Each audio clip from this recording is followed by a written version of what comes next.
सोते हुए चंद्रयान-3 के विक्रम लैंडर और प्रज्ञान रोवर ने कर दिखाया एक और कमाल। इस कारनामे को देख अमेरिका को भी विश्वास नहीं हो रहा है। दोस्तों, जैसा आप सभी को पता है कि 4 सितंबर के दिन हमारे चंद्रयान-3 को इसरो के वैज्ञानिकों के द्वारा रेडियो सिग्नल के जरिए स्लीप मोड में डाल दिया गया था। इस प्रक्रिया में पहले चंद्रयान-3 के विक्रम लैंडर को स्लीप मोड में किया गया था। उसके कुछ घंटे के बाद प्रज्ञान रोवर को भी स्लीप मोड में डाल दिया गया था। साथ ही प्रज्ञान रोवर और विक्रम लैंडर की पोजीशन को ऐसे किया गया था कि जैसे ही 22 सितंबर को चांद पर सूरज निकले तो सीधा उसके सोलर पैनल पर सूरज की रोशनी पड़े, जिससे कि वह दोबारा जाग सके और अपनी मिशन को दोबारा से पूरा कर सके। लेकिन फिर भी सोते हुए चंद्रयान-3 ने एक ऐसा कमाल कर दिखाया है जिसे देख दुनिया भर के वैज्ञानिक तंग रह गए हैं और उन्हें चंद्रयान-3 के कारनामों पर यकीन नहीं हो रहा है। चंद्रयान-3 ने ऐसा कौन सा कारनामा किया है, इसे जानने के लिए वीडियो के अंत तक अवश्य बने रहे। इसरो के वैज्ञानिकों ने विक्रम लैंडर को स्लीप मोड में डालने से पहले एक और कमाल कर दिखाया था, जिसमें चंद्रयान-3 के विक्रम लैंडर के चारों थ्रस्टर्स यानी इंजन को चालू करके इसे 30 से 40 सेंटीमीटर ऊपर की तरफ उठाया जाता है और उसके बाद इसके स्थान को चेंज करके इसे दूसरी जगह पर लैंड कराया जाता है। आपको जानकारी के लिए बता दें कि चंद्रयान-3 के लैंडर को दोबारा से उड़ने के लिए नहीं बनाया गया था। इसका मकसद केवल एक बार चांद की सतह पर सॉफ्ट लैंडिंग करना था। उसके बाद वहां पर जानकारियां जुटाकर और साथ ही प्रज्ञान रोवर की जानकारी को धरती तक सफलतापूर्वक पहुंचाना था। दोस्तों, यह भारत के लिए एक ऐतिहासिक जीत थी, क्योंकि ऐसा इतिहास में किसी भी देश ने नहीं किया था।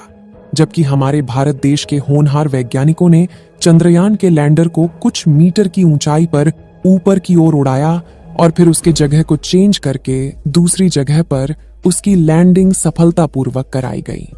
आपको बता दें कि हमारे चंद्रयान के प्रज्ञान रोवर ने चांद की धरती पर ऑक्सीजन को भी खोज लिया है। चांद की धरती पर ऑक्सीजन का पाया जाना किसी खजाने से कम नहीं है, क्योंकि आपको पता ही होगा कि मानव जीवन के लिए ऑक्सीजन कितना ज्यादा उपयोगी है। हालांकि चंद्रयान-3 चांद पर हाइड्रोजन की खोज नहीं कर पाया, जबकि इसके साथ साथ और भी कई सारे तत्वों की खोज किया है, जिनमें sulphur, aluminium, calcium, iron, chromium, manganese और सिलिकॉन शामिल हैं। दोस्तों, चंद्रयान ने चांद पर पहली बार सल्फर की खोज किया है। इससे पहले किसी भी देश ने चांद की धरती पर सल्फर की खोज नहीं की थी। चांद पर सल्फर का पाया जाना भी काफी ज्यादा महत्वपूर्ण है, क्योंकि इसे भविष्य में मंगल मिशन के लिए ईंधन के रूप में इस्तेमाल किया जा सकेगा। लेकिन इसी बीच अमेरिका देश को यकीन नहीं हो रहा था कि भारत ने चांद पर चंद्रयान को भेजा है या फिर केवल एक मनगढ़ंत कहानी है। अमेरिका के वैज्ञानिकों में होड़ मची हुई थी कि शायद भारत ने कोई चंद्रयान मिशन भेजा ही नहीं है। इसीलिए चांद के ऑर्बिट में घूम रहे नासा के एक सैटेलाइट ने चांद के दक्षिणी ध्रुव की एक तस्वीर नासा के वैज्ञानिकों के पास शेयर की है, जिसमें हमारे भारत के चंद्रयान को साफ साफ देखा जा सकता है कि वह चांद की धरती पर कैसे खड़ा हुआ है। हालांकि यह तस्वीर जब ली गई थी तब हमारा चंद्रयान 3 सो चुका था और उस समय चांद के दक्षिणी ध्रुव पर रात हो चुकी थी। आपको हॉलो के अंदर जो पॉइंट दिख रहा है वह हमारा विक्रम लैंडर ही है, जिसे साफ साफ देखा जा सकता है। इस तस्वीर को देख अमेरिका के वैज्ञानिकों को विश्वास हुआ कि वास्तव में चंद्रयान की लैंडिंग दक्षिणी ध्रुव पर सफलतापूर्वक की गई है। जैसा कि आपको मालूम होगा कि हमारे चंद्रयान-3 के साथ ऑर्बिटर को नहीं भेजा गया था, क्योंकि चांद की कक्षा में चंद्रयान-2 का ऑर्बिटर पहले से ही घूम रहा था और वैज्ञानिकों ने चांद की कक्षा में घूम रहे चंद्रयान-2 के ऑर्बिटर को ही इस्तेमाल करके चंद्रयान-3 के डाटा को साझा किया था। इसी बीच चंद्रयान-2 के ऑर्बिटर ने सोते हुए प्रज्ञान रोवर और विक्रम लैंडर की एक तस्वीर ली है, जिसमें विक्रम लैंडर और प्रज्ञान रोवर साफ साफ नजर आ रहे हैं। यह बात भी दुनिया भर के वैज्ञानिकों को हैरान कर रही है कि आखिर जो मिशन साल 2019 में फेल हो गया था, उस मिशन के ऑर्बिटर ने चंद्रयान-3 के साथ कैसे संपर्क बनाए हुए हैं। इस समय चंद्रयान 3 का प्रज्ञान और विक्रम लैंडर स्लीप मोड में है और जल्द ही 22 सितंबर के दिन इसे फिर से जाग कर अपने मिशन को पूरा करना होगा। जैसा कि आपको मालूम होगा कि चंद्रयान के प्रज्ञान रोवर का चांद पर हाइड्रोजन की खोज करना बाकी है, लेकिन वैज्ञानिकों का कहना है कि वह प्रज्ञान रोवर और विक्रम लैंडर का चांद पर पुनः जागना नामुमकिन सा लग रहा है, क्योंकि इस समय चांद का तापमान लगभग -250 डिग्री सेल्सियस तक पहुंच चुका है और ऐसे में चंद्रयान 3 के उपकरण सही सलामत रहे ऐसा हो सकता है।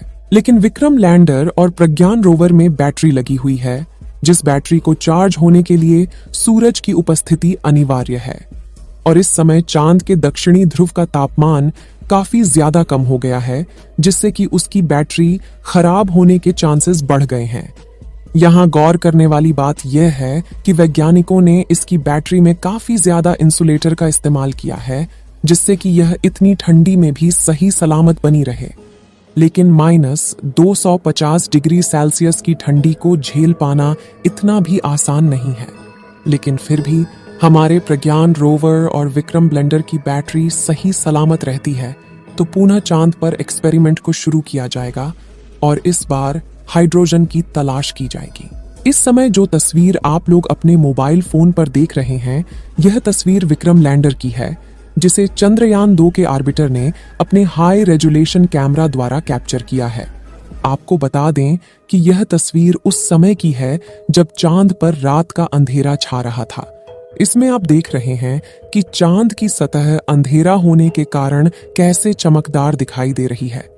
जिस समय चंद्रयान का प्रज्ञान रोवर अपने एक्सपेरिमेंट को कर रहा था, तो उस समय चांद का तापमान 20 से 35 डिग्री सेल्सियस के बीच था। ऐसी में भी प्रज्ञान रोवर को जितना समय मिल पाया, उन्होंने इतने समय में कुछ तत्वों की खोज की और वहां के टेम्परेचर की जानकारी को वैज्ञानिकों तक भेजा था और साथ ही वहां के प्लाज्मा रेडिएशन के बारे में भी स्टडी करके विक्रम लैंडर ने जानकारी दी थी। अब चांद के दक्षिणी ध्रुव पर 22 सितंबर के दिन सूरज उगेगा और सूरज की पहली किरण पड़ने के बाद प्रज्ञान रोवर और विक्रम लैंडर जाग उठेगा। विक्रम लैंडर और प्रज्ञान रोवर के सारे आउटपुट सिग्नल को ब्लॉक कर दिया गया है।